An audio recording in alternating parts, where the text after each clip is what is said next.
the airplane, just as we would in real life. Now, I'm not a certified flight instructor, and all the information I give you is for fun and for your enjoyment. It's based on 40 years of flight experience. Okay, when we're doing our flight, our pre-flight inspection, which is the first part before we get to go fly, there's obviously a lot of things I'm going to leave out because there are some things such as checking the weather and checking your route of flight, making sure that you have all, if you're going cross country, have all your information ready so that you know what frequencies you're going to use and so forth, so that you're totally prepared for the flight. But what I'm going to discuss today is basically just the information to get yourself in the air. So we start on the inside. Now what I usually do is I'll go ahead and put the flaps down on the aircraft because there's some inspection points that you need to see on the flaps that you can't see when they're up. So we start on the inside of the aircraft. The first thing we're going to look for is to make sure that the pilot's operating handbook, the POH, is essential because it gives you all of the airspeeds and all the essential information, including this checklist.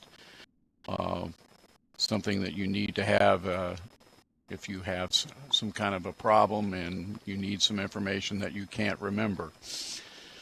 All of your documents should be inside the aircraft. Certificate of airworthiness, your logbooks for the engine and the aircraft, airframe. All of that information you want to keep in the aircraft. Used to be you had to have a radio license in there. That's not true anymore. Okay, then we're going to take the control lock off. That's really important because some folks have taken off with their control lock on, and much to their dismay, they couldn't climb because the control lock is just that. It locks the controls, but it's pretty hard to miss it. Some people will put the control lock on the rudder and elevator outside the aircraft, but in the Cessna 182, it's on the inside, and there's a big flag there. It's basically a pin that fits through the control yoke and keeps you from moving it, but there's a big flag on it that says remove before flight, so we're going to go ahead and take that off. We can leave the parking brake off, but normally I set it. All the avionics should be off. We want to check all the circuit breakers to make sure that they're in. We'll put the fuel selector on both. That means that both tanks will be gravity feeding into the engine. We'll set the elevator trim to the takeoff position, which is the neutral position for trim.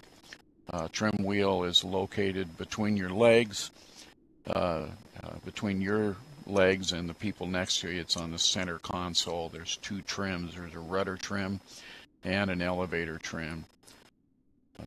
Trims allow you to trim the airplane in the air for hands off. They can also assist you during landing and takeoff to remove the loading on the aircraft so that you're not having to use a lot of forward stick when you're climbing or when you're descending, a lot of backward back stick or pitch up.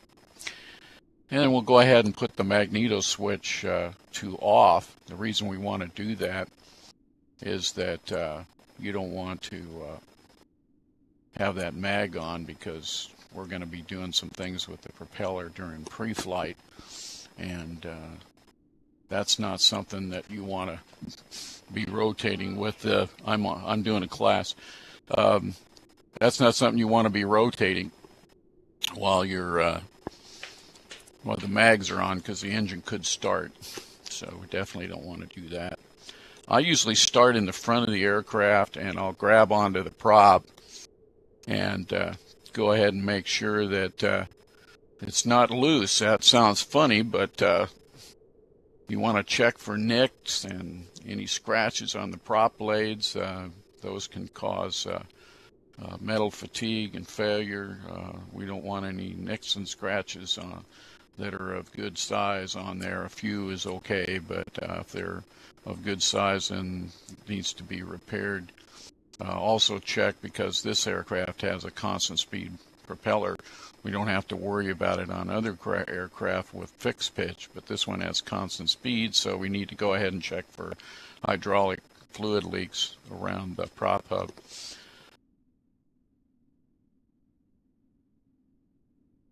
Hang on just a second.